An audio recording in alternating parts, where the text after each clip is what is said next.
returns on the funds that were formed and invested during the crisis years, which was only 6 years out of the 35, pulls up the average substantially to 22 gross.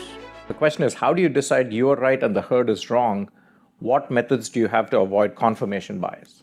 Well, first of all, I mean, that's the definition of value investing. You want to buy things for less than they're worth. Buying things for what they're really worth is not very exciting, and buying things for more than they're worth is definitely not a great idea. So value investing is all about buying things for less than they're worth. And I hasten to point out that sounds like a reasonable way to spend your life and a reasonable goal. The challenge is that it requires assistance from somebody else who's willing to sell things for less than they're worth. And that doesn't seem such a great idea.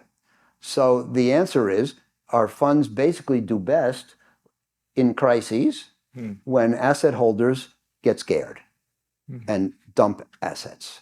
So we have a 35-year record in distressed debt investing. On average, we've made, I think, 22% a year before fees and 16% a year after.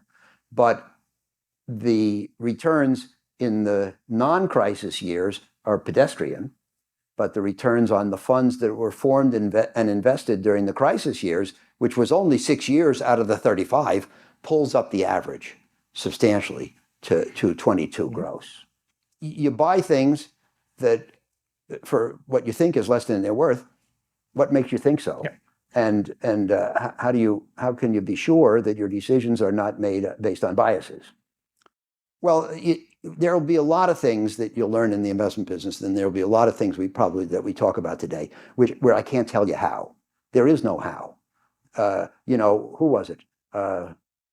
John Kenneth Galbraith once said, "There's nothing intelligent to be learned about managing money, because if there were, study would be intense, and everybody with a positive IQ would be rich." You can't, and I had a great day on Monday. I went up to West Point and spoke to a bunch of cadets there who were interested in finance. And who would have thought it? But this guy says to me, "How do you know when to sell? What's the amount where if it's up you sell? What's the amount where if it goes down you sell to prevent further losses?" I can't tell you. Everything that you learn about making money, and certainly everything that you learn here about how to invest, it's an intellectual framework. It's what to do.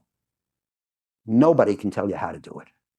And you can sharpen your focus and think about things in better and worse ways.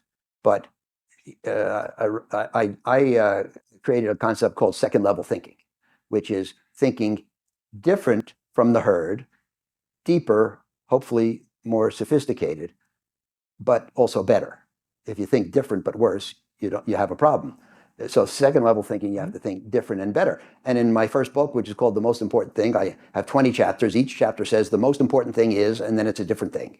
Because in investing, there is no one most important thing. There are many, many things that are very important. But the first chapter says the most important thing is second level thinking. But I say in there, and people ask me all the time, can you learn to be a second level thinker? And I say, I don't know, but I'm a little cautious on the subject. And I said, it's like in basketball, they say you can't coach height. All the coaching in the world will not make your players taller. And it's true. And so there are certain requirements for being a successful investor, one of which is the ability to be a second level thinker.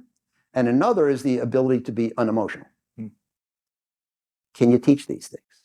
And the answer is, I don't know. I can explain to you why it's important, but I don't know if I can produce it in you. It all comes down in the end to insight. Do you have it or don't you have it?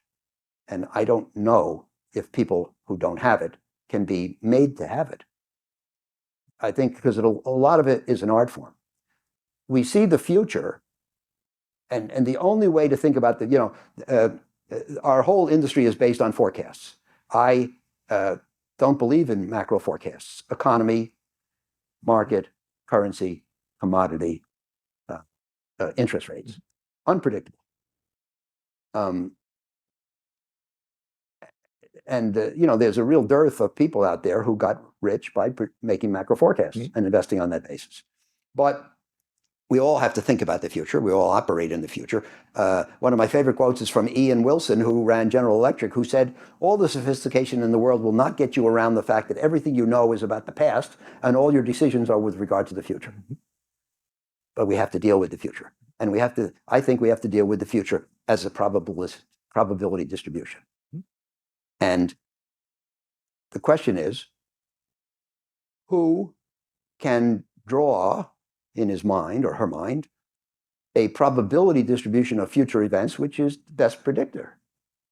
And in particular, who can best look at a probability distribution of future outcomes and determine whether the expected return suggested by perhaps the central tendency is sufficient to compensate for the risks that lurk in the left-hand tail. And this is a judgment. And, as